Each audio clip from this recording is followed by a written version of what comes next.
All right, three, I two, can. one, let's go. When I step inside the classroom as a paraprofessional, I'm not just there to babysit. I'm there to help students with special needs who need assistance in controlling their emotions. I'm there to assist in their academics and to help further their education. I help make sure those students are involved instead of watching along during class activities. Now imagine that support for those students in need of that help gone because someone decided paras were just a waste of money. According to the U.S. Department of Education, about 15% of public school students receive special education services. That is millions of students across the country who rely on this extra help needed to learn safely and successfully. This is not a small issue. Almost every school and community is affected by this.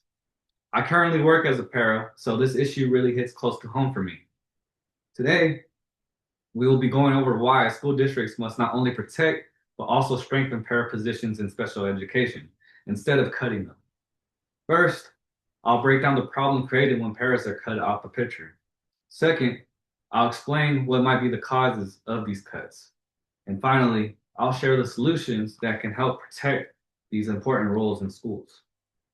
First, let's take a look at the issue and explain why cutting paras not only harms students, but teachers and schools as well. Paras play a major key part in special education. The Council for Exceptional Children explains that para-educators provide direct support with teacher instruction, behaviors, communication, and everyday skills. They help students with disabilities take part in classrooms, cafeterias, playgrounds, and other places within the community, which means paras make inclusion possible for students with special needs. Despite all of this, there are still talks of cutting these essential roles.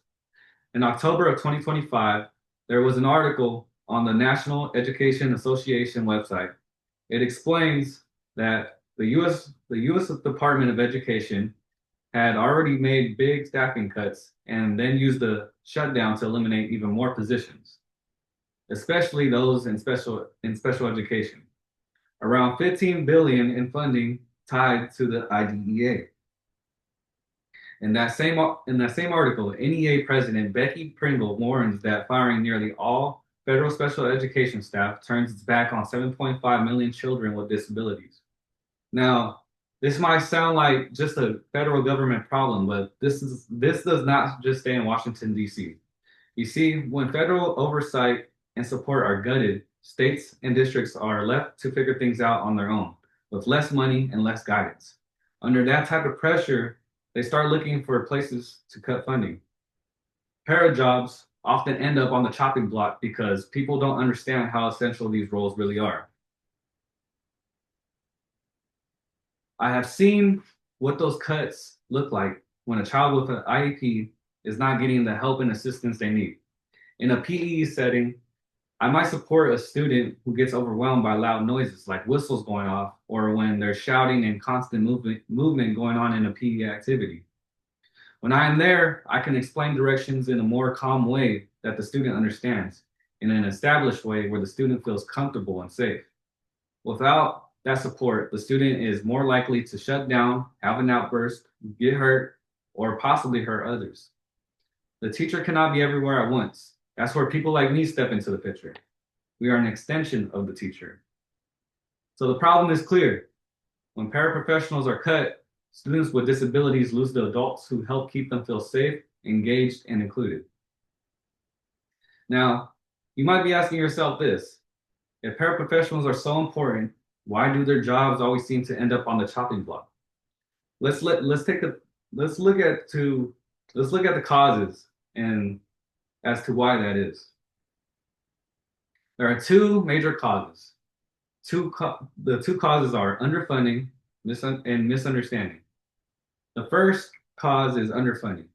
When Congress passed the Individuals with Disabilities Education Act, also known as the IDEA, the goal was for the federal government to pay about 40% of the extra cost of special education.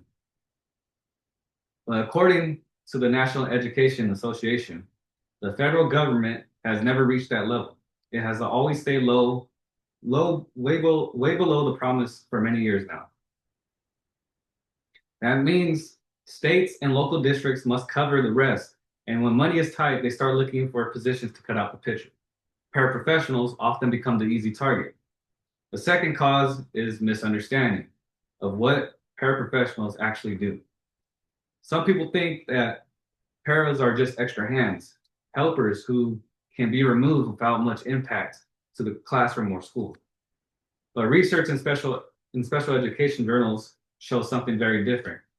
In a 2024 article from Child Focus and other studies have found that paras often are often the ones managing challenging behaviors, helping students with social skills and supporting instruction throughout the day. These studies also show that when teachers and paras plan and work together, the students improve significantly. When school leaders and community members do not fully understand this, they might believe cutting paras will not seriously affect the students, but in reality, it actually does. So the causes of the problem are both financial and cultural. Special education is underfunded, and paraprofessionals are undervalued and misunderstood. The good news is that these causes also point us to real solution. Now, let's take a look at the solutions. We can protect and strengthen para positions through policy training and advocacy. First, on the policy side, districts must treat paras as essential staff. The Council for Exceptional Children has created paraprofessional standards and the core competencies for para educators. The documents explain what paras should know, what to do, and what they should be able to do. Districts can use these standards to write strong job descriptions, plan meaningful training, and make staffing decisions that include paras from the beginning, not just as extras that can be removed at any time they please. Second, instead of cutting paras, schools should invest in their training and collaboration time. When paras receive real professional development and regular planning time with teachers, they can support instruction and behavior much more effectively. This kind of investment leads to fewer crises, better learning, and safer, more inclusive environments.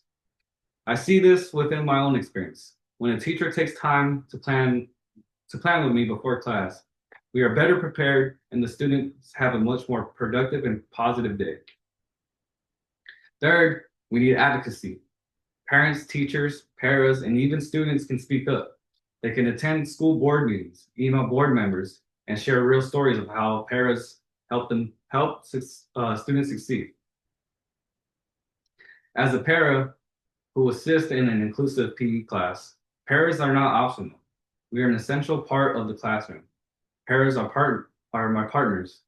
We work as a team in making sure every student participates in classroom activity and teacher instruction safely and successfully. Once we understand the problem, the causes, and the solutions, we have to decide what kind of schools we want to keep supporting.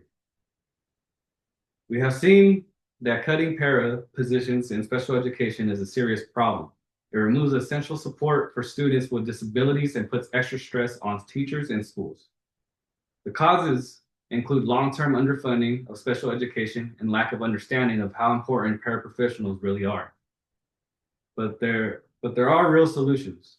Treating paras as essential roles in policy, investing into their training and collaboration, and speaking up when budgets are discussed.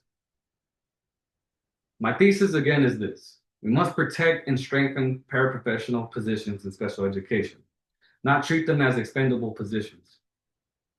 As someone who works as a para and as someone who plans to become a PE teacher, I have seen students in PE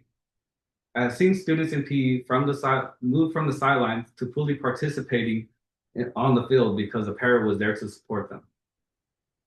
That is the kind of change and inclusion we risk losing if these positions are cut. So the next time you hear about district budget cuts, don't just ignore them. Ask, what does this mean for the student with disabilities and for the paraprofessionals who support them? Then be willing to speak up for those voices who are in need of that extra help to make their voices heard. Protecting paraprofessionals is more than a staffing choice. It is a statement about whose safety, learning, and dignity we truly value. Thank you. Job. You did a good job. Good Job. job.